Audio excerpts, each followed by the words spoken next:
Hey everybody, this is the video instructions to go along with the Life Science packet for the week of May 25th, and this week we are looking at classification. So step one for activity one in this packet is to create 20 organism cards. So you can do that in two ways. You can take a piece of paper, kind of fold them and cut out some squares, or you can just take some index card, whichever is easier for you.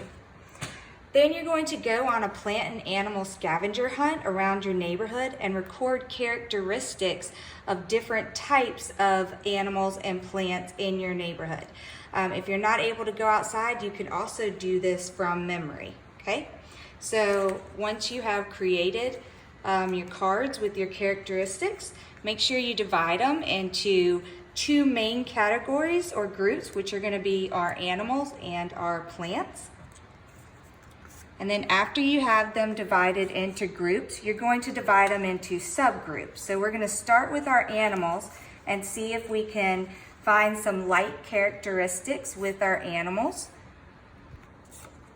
So right away I see I've got some birds in here, so I'm going to group them together. I've also got some animals that have fur on them. One of the characteristics that it was suggested that you look for is their body covering. I've got some insects in here, some different bugs, and then I've kind of just got some other. These really don't fit with any of our other categories, so we're just going to classify them as other. So you can make some subcategories for your main category of animals. So we have ones with fur, some bugs and spiders, some birds, and some other.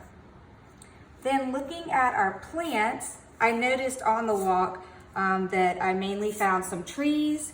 There are a lot of flowering plants right now.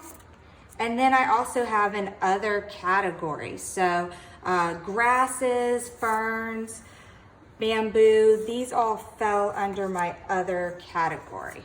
Okay, so this was activity one, grouping your organisms, your 10 organisms based on their characteristics. And you may have different groupings. It depends on what organisms you find and what characteristics you determine that you want to group them into subgroups by.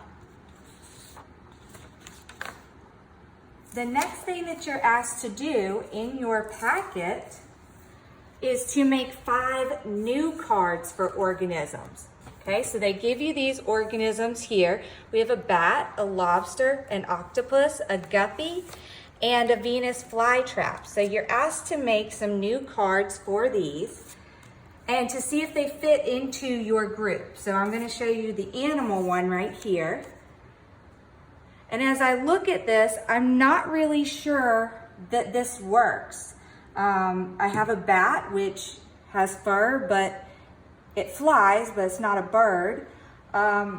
So really looking at these, if I were to try to put them into my existing categories, they would all fall under other, which isn't the best scenario. So we're gonna see if we can regroup these in a different way. So rather than have fur and birds, I think I'm just gonna do ones that fly. So if I make a new category of fly, I can put my birds there. I can also put my bat there. I can also move the bee over to it as well. And then, so I'm kind of grouping them now based on their movement and not on their physical body characteristics as much. So then I'm going to put my swim or slither, my worm and my snake. You know, they have no legs, so they're slithery animals. And then I've got my swimming animals here. And then I've got my animals that walk as well. So this is just another way that could group it. It does keep me from having too many others like I did in the first scenario. Okay, again, you may group yours differently.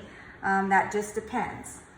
The next thing you're asked to do, though, is to look at the additional information in your packet. That's this page here, and you can see how plant and animal subgroups are classified, are scientifically classified.